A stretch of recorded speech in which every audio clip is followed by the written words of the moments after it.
جێهێژای دکتور بەشیر حەداد جێگیرێبەری سەرۆکی پەرلەمانی عێراق دەپرسم. ئەڤەکو چێ بووی هەف ئاوانە بوو پشتی ساڵە 2023 لە عێراق. ئەم چاوەڕێی چ پێشهاتێکی بکەین؟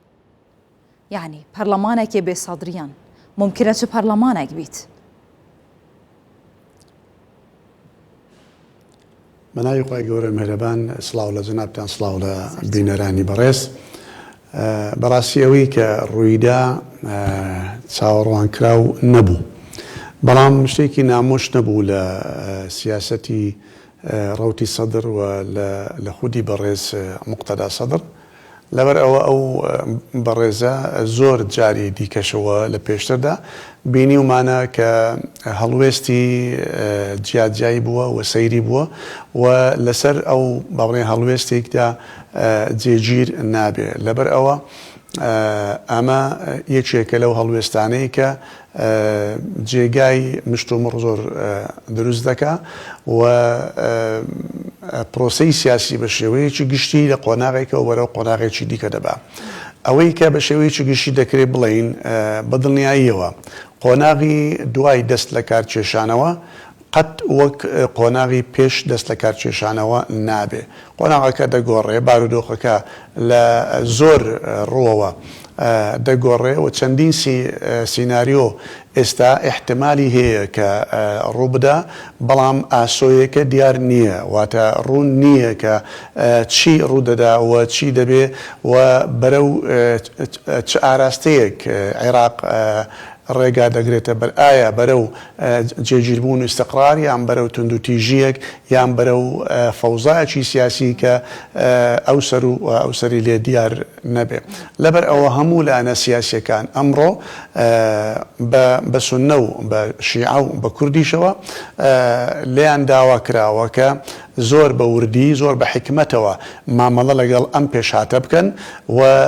پەلە نەکەن لە بڕیارداندا، چونچی لەوانەیە ئەم بڕیارەی بەڕێز موقتەدا سەدر شتی دیکەی بە دواوە بێ. بەڵێ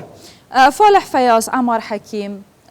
حەیدەر عەبادی دەبێژن بێ گەرانتیە موقتەدا سەدر ئەم ئامادەنینین پێنگاوان بەر بپێکینانە حکوومەتێ پاوێژین ji ber ku garantiya wî nebe garantî hikûmet dihête helweşandin. Birayata heta çi qasî ev rast e. Erê Muqteda Sedr dê bi çi awa bikarîbîtin vê hikûmeta tewafiqî ya ku pêngav bû bihêne havêtin eger garantiyê nedet bi helweşînît? بەڕای من ئەمە ڕایەکی دروستە و ڕایەکی عەقڵمەندانەیە، چونکە ئەمانە تێگەیشتون و دەزانن کە بەبێ سەدرریەکان حکوومەت لە عێراقدا ئێستا لەم قۆناغەدا سەرکەوتوو نابێ. بۆیە ئەگەر بێت و ئێستا لەوانەیە چارچەوەی هەمانجی بتوانن بە هاوپەیمانێکی نوێ لەگەڵ هەندێک لایانی دیکە لەوانەیە بتوانە حکوومەتێک پێک بهێنن، بەڵام زەمانەت نییە ئەو حکوومەتە تاسەر بێیان ئەو حکوومەتە سەرکەوتوو بێ. بۆیە من گوتم لەوانەیە ئەم هەنگاوی بەڕێز موقتەدا سەدر شتی دیکەی بەدواوە بێ، چونکە یعنی عقل قبول ناکە و گەمەی سیاسی قبول ناکە کە تۆ براوەی هەڵ بژاردنەکان بی و 73 کورسیت هەبێ و لە هەمووش لەلایەن سیاسی و بەهێزتر بی، اینجا ئەم گۆڕەپانە چۆڵکەی بۆ نەیارەکانی خۆت بۆ خۆیان تەڕاتەی تیا بکەن. ئەمە معقول نیە، عقل قبولی ناکەوە. موقتەدا سەدر ئەمەی بەلاش نەکردووە. پلاناوی چییە؟ پلاناوی یا داهاتی چییە؟ جادە چۆڵ کرد سەرکەفتیە یەکەم جادە ji بوو نەیارên xwe hêla ku hemû carê gotî sêyeka ji karkeftî hemû carê jî gotiye ez vî welatî bû gendelkaran nahêlim bibîte parûyekê devê wan. Kewate çi sînaryo dihête çavarêkirin ji virûşunda piştî pêkînana hikûmeta tewafiqî Sedr birêya opozisyona cadeyê dê çi ket؟ گۆڕەپانی سیاسی بۆ ئەوان بەجێ هێشتووە ئێستا، بەڵام شەقامی بۆ ئەوان بەجێ نەهێشتووە، چونکە ئەو لەوانەیە بە ئومێدی ئەوەی کە دەرچووە لە پرۆسەی سیاسی بە ئومێدی هێزی شەقام واتەوازی لە هێزی سیاسی هێناوە بۆ هێزی شەقام و جوڵاندنی هێزی شەقامیش بەڕاستی مەترسیدارە، لەوانەیە توندوتیژی زۆر لێ بکەوێتەوە. ئەم دوو توندوتیژەش لەوانەیە وا بە ئاسانیدا نەمرچێتەوە، ببێتە هۆی شەڕێکی نێوخۆیی لە نێوان شیعە و شیعەدا و ئەم شەڕە پڕوشت باوێ بۆ سوننەکان و بۆ کوردیش و عێراق هەمووی بسووتێنێەوە بۆ خۆیەوە خەریک بکە و چەندین ساڵ دیسان بیگەڕێنێتەوە دواوە و پرۆسەکە زیاتر دابخات ئەوەیە ئەم بەڕێزانە ئەم بۆچوونەیان بۆچوونەکەیان بە من ڕاستە بەوەی کە ئەگەر بێت و ڕێکەوتێک یان تەنسیقێک یان ڕاوێژێک بە سەدر نەکرێ بۆ پێکردانی حکوومەت ئەم حکوومەتە سەر ناگرێ هەرچەندە لایەنەکەی دیکە کە ئەمڕۆ پەلە دەکەن لە پێکردانی حکوومەت بەبێ سەدرریەکان ئەمان بەڕاستی دیانەوێت گورزێکی گەورەتر لە سەدر بدەن و بەڵام بەبێ ئەوەی ڕەچاوی ئەوە بکەن کە سبەی دووسبەی چ دەبێ ئەوان لەوانەیە حسابی ئەویان نەکردووە کە شەڕ دەبێ یان شەڕێکی نێوخۆیی دەبێ لەوانەیە ئەجندایەک هەبێ کە بتوانن ئەوان جێبەجێ گاڤە ئەوە بەحسێ گەرانتیەتکەن چ جورە گەرانتیە دخوازن ئەرێ گەلێ مقتەدا سەدر ئامادەیە گەرانتیە پێ بدەتن ئیمکان تێدایە یانژی ئەف زەڵامە هەنێ وەکە تەژی دەست پێ گەرانتی بدرا لەسەر ئاخفتنە خو نامینە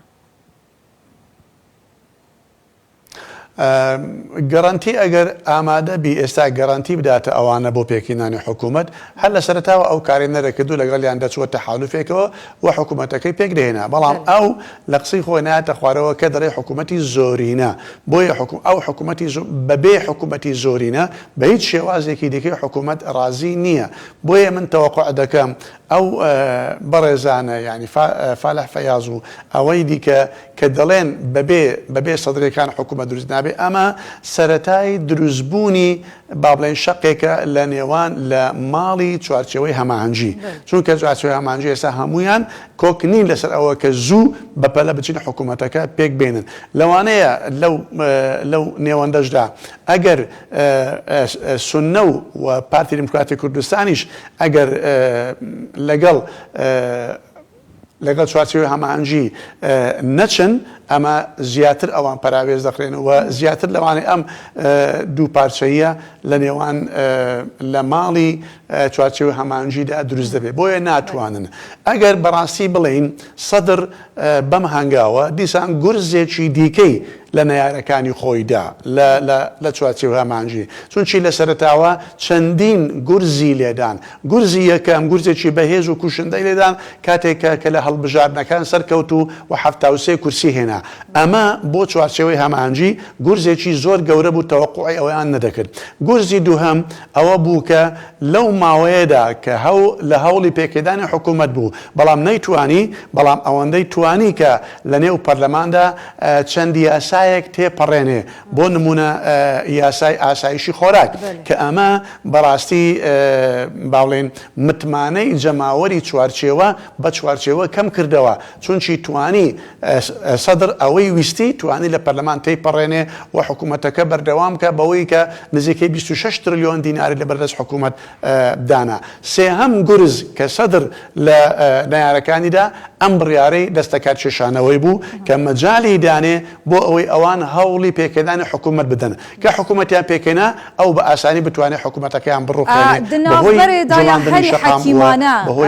دکتۆر بەشیر یا هەری حەکیمانە کورد بکەن چییە دیسانە بنە بەشێک ژە ملمەلانێ و ناکۆکیە ناوە چارچوبەیە هەماهەنگیە و بساخلەمی ژێدەر بکەون برایاتە باشە دیسا بکەونە ناوە هەفپەیوەندی زۆر گرنگە یاننا ئەم پرسیارەتان زۆر گرنگە و پێویستە هەردەم لەو خەمەدابین ئێمەی کورد ئەمڕۆ حەکیمانەترین و عاقڵمانترین هەنگاو چییە کە لە بارودۆخێکی ئاوهای ئێستای عێراقدا بنین بەڕاستی عێراق ئێستا هیچی بەسەریچەوە نەماوە حکوومەت توانای بەسەر وڵاتدا نییە چەند میلیشایەکی چەکدار حکوومەت بەڕێوە دەبن و حکوومەتێکی دەوڵی عمیقا هەیە یاسا جێبەجێ ناکرێت دەستور جێبەجێ ناکرێت پێشر کراوە یعنی ئەوەی کە کورد دەیەوێت ئەمڕۆ لە عێراقدا نییە شەریکێکی حەقیقی حکومڕان نییە بۆیە ئەمڕۆ گرنگترین هەڵوێست و گرنگترین بڕیاری کورد ئەوەیە کە نێو ماڵی خۆی ڕێکخا و خۆی ئامادە بکە بۆ هەموو سینیاریۆیەک خۆی ئامادە بکە بۆ ئەوەی کە ئەگەر بێت و لەوانەیە سەدر بگەڕێتەوە پێک بێ لەگەڵ شیعەکان ئەو کات چۆن ئەمجارە کورد بەهێزەوە بچێ مامەڵە لەگەڵ ئەو هاوپەیمانە نوێ بکە خۆی ئامادە بکە بۆ سینیاریۆی ئاوا کە لەوانەیە حکوومەتێکی تەواوی دروست بکرێ و ئەو حکوومەتە بە سەرۆکاتی کازمی بەردەوام بێ تا کاتێکی دیکە خۆی ئامادە بکە بۆ لەوانێ هەڵوەشانەوەی پەرلەمان و ئەنجامدانی انتخاباتێکی دیکە خۆی هەڵوەشێنی بۆ خراپترین ئەگەر و سیناریو ئەویش ئەوەیە تونند و تیژی بکەوێتەوە و شەڕ و شەقام بجوڵێنرێ و خۆپیشاندانێکی سەرتاسەری ئەو کات ئەگەر تونند و تیژی دروست بوو شەڕی شیعە و شیعە دروست بوو ئەو کات دڵنیابین کە پڕوشتی بەبەر هەرێمی کوردستان دەکەوێت بۆیە هەرێمی کوردستان سیاسەتمەداران هەرێمی کوردستان لایەنە سەرچیەکان بە تایبەت یەکێتی و پارتی پێویستە لەم قۆناغەدا زۆر بە حەشیمانە مامەڵە بکەن و پەلە نەکەن لە بڕیارداندا و پەلە نەکەن لە بەشداربوون لە هەر نەخشەیەکی تازەی هاوپەیمانی لە عێراقدا و یەک ڕیزی خۆیان بپارێزن و کێشەی سەرۆک کۆمار چارەسەر بکەن لەسەر یەک کاندید بۆ سەرۆک کۆمار ڕێک بکەون و خۆیان ئامادە بکەن بە هەموو بە یەک پاکێج هەموو کورد ئەمڕۆ بە یەک پاکێجەوە بە یەک ریزیەوە مامەڵە لەگەڵ بەغدا و لەگەڵ ئەم بارودۆخە تازەیەدا دکتور بەشیر حەدات بەحسا گەلک سیناریویا کرد و ممکنن و هەمووژی دهێنا نرخاندن یەک جوان سەر بگریتن سیناریو هەری نێزیکی یەنتەژێ بەحەزکری کیژان زێدەتر دە ئارادایە کۆ لە عێراقێ پشتی vەکشاندنا پەرلەمانتەرێن سادریان ji پەرلەمان سەر هەلبدات یانژی ممکنە بهێتە جێبەجێکردن ئیجاد چجادە یانژی لە پەرلەمان یانژی لەسەر ئاستی بەڵێ سیناریو هەرە زیرەک ئەوەیە ئەو لایەنەی چوارچەوەی هەماهەنگی کە دەیەوێ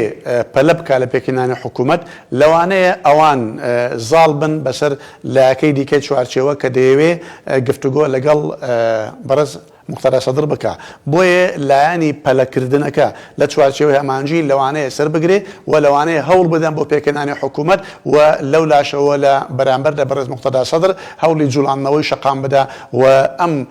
خۆپیشاندنە سەرتاسەریە ناوچەی سەوز و بەغدا و شارەکانی دیکە بگرێتەوە تونند و تیژی لێ بکەوێتەوە ئەمە با بڵێن سیناریۆیەکی متەوەقعەکە بکرێ ئەگەر بڕیاری هەڵوەشانەوەی پەرلەمان نەدرێ بەڵێ دکتور بەشیر حەداد جێگرێبەرێ سەرۆکی پەرلەمانی عێراقی گەلک سپاس بوو دەمە هەوا و شروڤێن هەوا ئێوار باش